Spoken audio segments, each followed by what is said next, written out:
ओम अर्यमानात्युक्तताम इदम तिलोदकम तस्मै स्वधा नमः। ओम मृत्योर्मार अमृतम गमय। अर्थात पितरों में अर्यमा श्रेष्ठ हैं। अर्यमा पितरों के देव हैं जिनको सादर प्रणाम। वो पिता, पितामह व प्रपितामह हैं। माता, मातामह, प्रमातामह हैं। उनको भी बारंबार सादर प्रणाम। आप हमें मृत्यु से अमृत की ओर ले चलें। साथियों, पितरों के लिए श्रद्धा से किए गए मुक्ति कर्म को ही श्राद्ध कहते हैं और पितरों को तृप्त करने की क्रिया देवताओं, ऋषियों या पितरों को तंडुल या तिल मिश्रित जल अर्पित करने की क्रिया को तर्पण कहते हैं। तर्पण करना ही पिंड दान कहलाता है। श्राद्ध पक्ष का महात्म्य उत्तर व उत्तर पूर्व भारत में कहीं ज्यादा है। तमिलनाडु में आदि अमावसाई, केरल में करिकड़ा वाउबली और महाराष्ट्र में इसे पितृ पंथरवड़ा के नाम से जानते हैं। साथियों, आज हम आपको श्राद्ध व तर्पण की विधि बताएंगे, जिसे यदि आप नियम पूर्वक करते हैं तो निश्चित रूप से आपके पितृ आपसे संतुष्ट होंगे, आप पर प्रसन्न होंगे। सत्य और श्रद्धा से किए गए कर्म श्राद्ध और जिस कर्म से माता, पिता और आचार्य तृप्त हों वह तर्पण है। वेदों में श्राद्ध को पितृ यज्ञ कहा गया है। यह श्राद्ध तर्पण हमारे पूर्वजों, माता पिता और आचार्य के प्रति सम्मान का भाव है। यह पितृ यज्ञ संपन्न होता है संतानोत्पत्ति और संतान की सही शिक्षा दीक्षा से। इसी से पितृ ऋण भी चुकता होता है। वेदानुसार यज्ञ 5 प्रकार के होते हैं। पहला ब्रह्मा यज्ञ, दूसरा देव यज्ञ, तीसरा पितृ यज्ञ, चौथा वैश्वदेव यज्ञ, पांचवा अतिथि यज्ञ। इन 5 यज्ञों के बारे में पुराणों और अन्य ग्रंथों में विस्तार से बताया गया है, लेकिन आज हम पितृ यज्ञ यानी कि अश्विन कृष्ण के पितृ पक्ष यानी कि श्राद्ध पक्ष के बारे में आपको बताएंगे। इस पक्ष में पूर्वजों की श्राद्ध तिथि के अनुसार पितरों की शांति के लिए श्रद्धा भाव रखते हुए विधि विधान से श्राद्ध करना चाहिए। श्राद्ध कर्म की शास्त्रीय विधि की जानकारी के अभाव में आप इन सरल विधियों का पालन कर सकते हैं। सर्वप्रथम सुबह उठकर स्नान कर देव स्थान, पितृ स्थान को गाय के गोबर से लीप कर व गंगा जल से पवित्र कर लीजिए। फिर घर आंगन में रंगोली बना के 3 महिलाएं शुद्ध होकर पितरों के लिए भोजन बनाएं। तत्पश्चात श्राद्ध का अधिकारी यानी कि श्रेष्ठ ब्राह्मण, कुल के अधिकारी जैसे कि दामाद, भतीजा आदि को न्योता देकर बुलाएं। तत्पश्चात ब्राह्मण से पितरों की पूजा और तर्पण आदि करवाएं। पितरों के निमित्त अग्नि में गाय का दूध, दही, घी एवं खीर अर्पित कीजिए। उसके बाद गाय, कुत्ता, कौवा और अतिथि के लिए भोजन से 4 ग्रास यानी कि 4 निवाले निकालिए। तत्पश्चात ब्राह्मण को आदर पूर्वक भोजन करा के मुख शुद्धि, वस्त्र, दक्षिणा आदि से सम्मानित कीजिए। तत्पश्चात ब्राह्मण स्वस्ति वाचन एवं वैदिक पाठ करे। गृहस्थ एवं पितर के प्रति शुभ कामनाएं व्यक्त करे।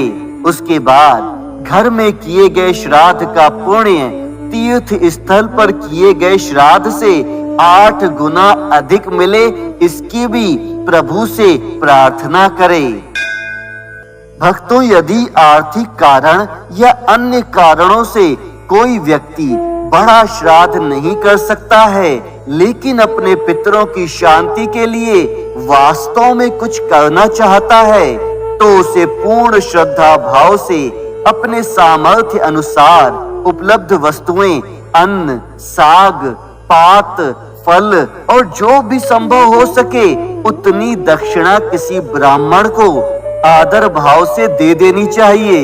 यदि किसी परिस्थिति में यह भी संभव ना हो सके तो 7-8 मुट्ठी तिल जल सहित किसी योग्य ब्राह्मण को दान कर देने चाहिए। इससे भी श्राद्ध का पुण्य प्राप्त हो जाता है। हिंदू धर्म में गाय को विशेष महत्व दिया जाता है। किसी गाय को भरपेट घास खिलाने से भी पितृ प्रसन्न होते हैं। यदि इन सभी विधियों में से कोई भी विधि संभव ना हो सके तो किसी एकांत स्थान पर मध्याह्न समय में सूर्य की ओर दोनों हाथ उठाकर अपने पूर्वजों एवं सूर्य देव से प्रार्थना करनी चाहिए और प्रार्थना में ये कहना चाहिए कि हे प्रभु, मैंने अपने हाथ आपके समक्ष फैला दिए हैं। मैं अपने पितरों की मुक्ति के लिए आपसे प्रार्थना करता हूँ। मेरे पितृ मेरी श्रद्धा भक्ति से संतुष्ट हों। ऐसा करने से व्यक्ति को पितृ ऋण से मुक्ति मिलती है। साथियों, यदि आप भी श्रद्धा पूर्वक श्राद्ध के इस पर्व को करते हैं तो आपकी बुद्धि, पुष्टि, स्मरण शक्ति, धारणा शक्ति, पुत्र पौत्रादि एवं ऐश्वर्य की वृद्धि हो जाएगी और इस पर्व का संपूर्ण फल आप भी भोग सकेंगे।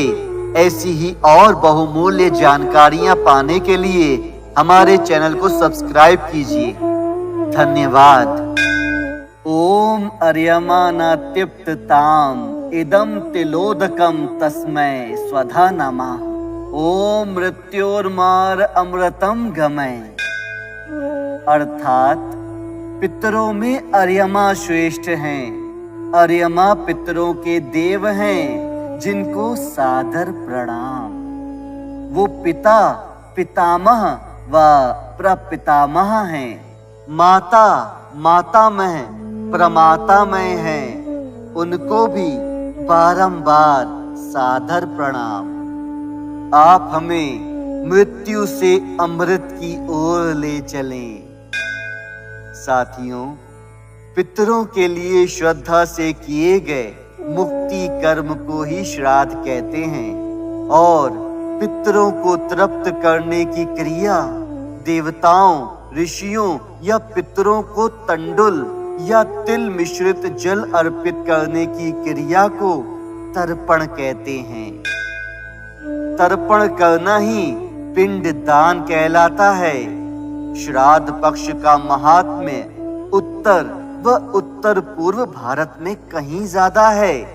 तमिलनाडु में आदि अमावसाई, केरल में करीकड़ा वाउबली और महाराष्ट्र में इसे पितृ पंथरवड़ा के नाम से जानते हैं। साथियों, आज हम आपको श्राद्ध व तर्पण की विधि बताएंगे, जिसे यदि आप नियम पूर्वक करते हैं तो निश्चित रूप से आपके पितृ आपसे संतुष्ट होंगे, आप पर प्रसन्न होंगे।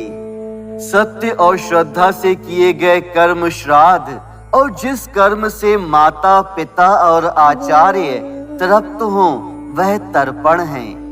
वेदों में श्राद्ध को पितृ यज्ञ कहा गया है। यह श्राद्ध तर्पण हमारे पूर्वजों, माता पिता और आचार्य के प्रति सम्मान का भाव है। यह पितृ यज्ञ संपन्न होता है संतानोत्पत्ति और संतान की सही शिक्षा दीक्षा से। इसी से पितृ ऋण भी चुकता होता है। वेदानुसार यज्ञ 5 प्रकार के होते हैं। पहला ब्रह्मा यज्ञ, दूसरा देव यज्ञ,